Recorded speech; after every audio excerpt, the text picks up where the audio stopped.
this is very swell. Time to get the food from the kitchen. Shaggy, what are you doing in the kitchen? Because me and Scooby love eating food, and we both are really hungry, Drew. Oh boy, it doesn't surprise me that you and Scooby eat a lot of food. I am about to tell a story. So you sit down and eat snacks with Scooby, but please don't make a mess in the living room like last time. Jenny's back is sore from being pregnant and she along with Lindsay, Little Rock and Charlotte Pickles don't wanna have to clean your mess up. Like, we promised Drew, Scooby and I won't make a mess like last time. Alright then, let's get on with the super duper Scooby-Dooby-Doo swell story. Hello my pretties, I'm Drew Pickles, the swellest bisexual and polyamorous man in the Line Sponge. Today I am gonna tell you the story on why I declined starring in the 1998 Scooby-Doo movie called Scooby-Doo in Zombie Island. Well, since the Lion Queen really loved this movie as a kid, she thought that I would tell this story. What the hell?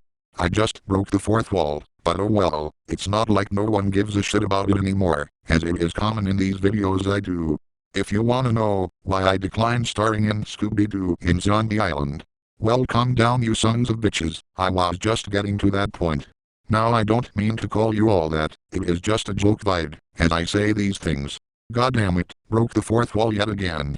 It all happened in 1998, when I was just wrapping up work in the Rugrats movie and getting ready for the next season of the show. I was having a pool party with my wife Charlotte Pickles, when I got a phone call from Shaggy Rogers himself.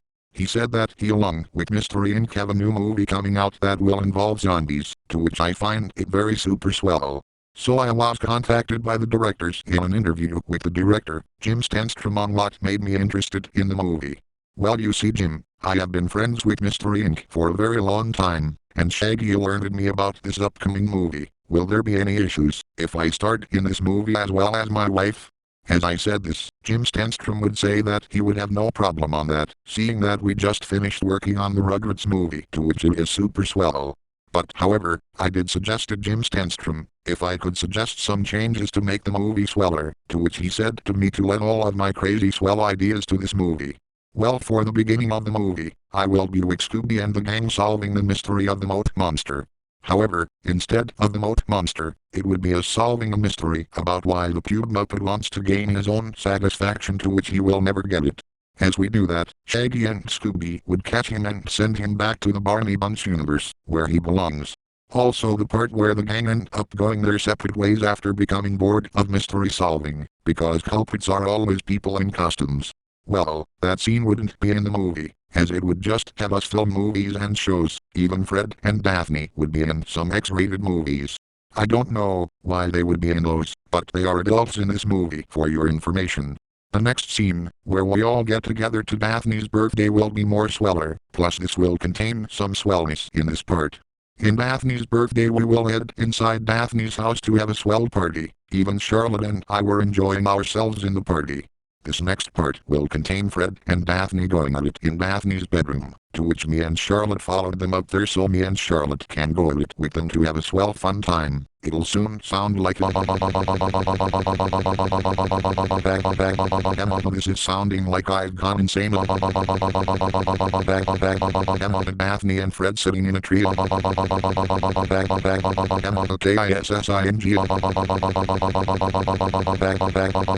First comes love, then comes swellness, and then here comes the best part. Swa swa. Swa swa swa swa swa swa swa swa swa swa swa swa swa. Bag, that was swell. The next scene will have all of us meeting this woman named Lena Dupree, who sees me a sneaky bitch as she flirts with Fred. She did try to flirt with me and then I would say, you wanna be sent to the Baby Bunch universe. As I said that, Lena would say, no way Drew Pickles, I do not want to be in the Baby Bunch universe. As I warned Lena that, we all headed for Moonscar Island in New Orleans, Louisiana. As we arrived there by taking a ferry there, we did learn about the history of Morgan Moonscar, who died in the island years ago. We then approached the pepper plantation house, to which Scooby would chase the cats and get into a scuffle with them. When Simone arrives she says, you better not smack me or Lena with your 300-mile-long meat stick, Mr. Pickles. I was surprised and Charlotte looked at them. She said, don't you bucking talk to my man like that, he's Line Sponge Drew Pickles, not his gay counterpart who is really gay. Simone and Lena then show us around the house and haunting things start to happen. The scene where the writing in the wall will be altered to Shaggy and Scooby seeing a picture of a shadow figure to which he wasn't sure on who it is supposed to be. Velma floating in the air would have been changed to Velma feeling like she was drunk, to which it would be a very funny part to add in the movie. Scooby and Shaggy having a picnic will go, as according to plan, only for Scooby to run into the fisherman who is grumpy. However, the fisherman isn't in this version of the movie, and it would be Pube Muppet trying to get his satisfaction. Now I don't know how he got back in our universe here, but I will not question on that. Scooby would then chase Pube Muppet around the place, until he and Shaggy fall into a hole to where a corpse of Morgan Moon's car comes to life as a zombie.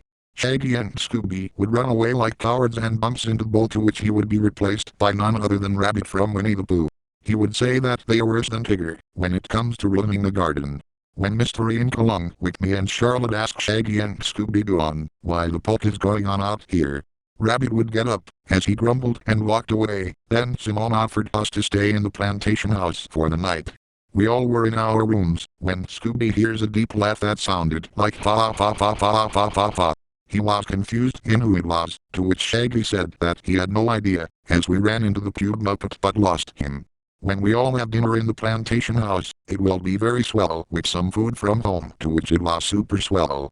The next scene where Shaggy and Scooby get chased by zombies will be the same, however it would be altered a bit to see the zombies eating over people's corpses like any other zombie film will feature that. Shaggy and Scooby would run away as Fred, Velma and Daphne along with me and Charlotte will go to find Shaggy and Scooby, only to run into Rabbit. As we split up, Daphne and Fred would have found a dead body in the mystery machine, to which it was someone we have no idea in who it is. A bit of a scary jump scare to add, to which it would have been swell if it was in the movie. Shaggy and Scooby would have met up with them when they thought that a zombie was wearing a mask. The zombie would have tried to attack Daphne, but she did the Clementine way to kill it, to which she used a knife and stabbed it in the head to kill it. More zombies appear, as Daphne stunned a few like Clementine would do, then she would plunge a knife in their heads. The Terror Time Again song would be played the same, with me and Charlotte Pickles killing the zombies like how Columbus and his gang killed the zombies in Zombieland. The next scene with Shaggy and Scooby playing with voodoo dolls of their friends would have been altered to Shaggy and Scooby meeting up with the Pube Muppet and they both confront him, to which they send him to the Betty Bunch universe so they can teach him a lesson. After that, we headed back to the plantation how to see that it had a secret passageway in the house. Lena tells them that the zombies dragged Simone away. The passageway leads to a secret chamber for voodoo rituals, to which we see Simone and Lena betraying us, to which it is not swell. Another figure would appear and it would be none other than Fatty Bear from the Humongous Bunch. I have no clue on how he got in our universe, but oh well. As they all tied us up, Simone and Lena planned to drain our lives and Fatty Bear would send us to the Barney Bunch universe as zombies to kill off the Barney Bunch. Shaggy and Scooby would run in and save us all, as we see Simone and Lena turned into werewolves along with the ferry driver. Fatty Bear would use his micro-sized meat stick to try and get us. When Daphne kicks him around like a soccer ball, then he would be kicked in the nuts by Rabbit. As soon as the werewolves were decaying and turn into bone, as they die, the zombies did the same so they can rest in peace. As soon as Fatty Bear was the last one around, he gulped at the gang, Charlotte and I, and grinned like the idiot he is. So Fatty Bear, what do you have to say for yourself? Velma would ask, as Fatty Bear said that he wanted to take over Drooland, but seeing that it isn't Drooland, he knew that he was outnumbered. Daphne and Fred would then decide to send Fatty Bear to the Barney Bunch through the Wiggles box.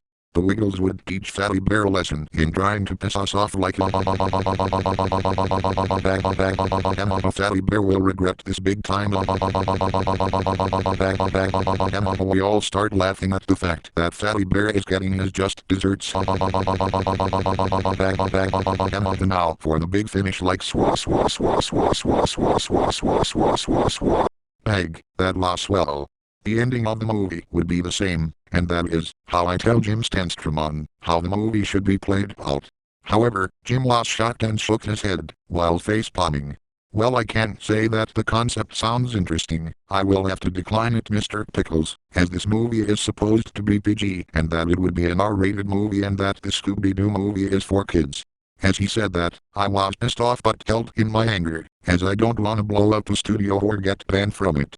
What I did next was me saying that me and Charlotte won't be in this movie, Since it won't work out, Mystery Inc. said that I declined to be in the movie with them. But Daphne said that maybe I can be in their next movie in the future. Wow, that was a very super duper swell story I told you all.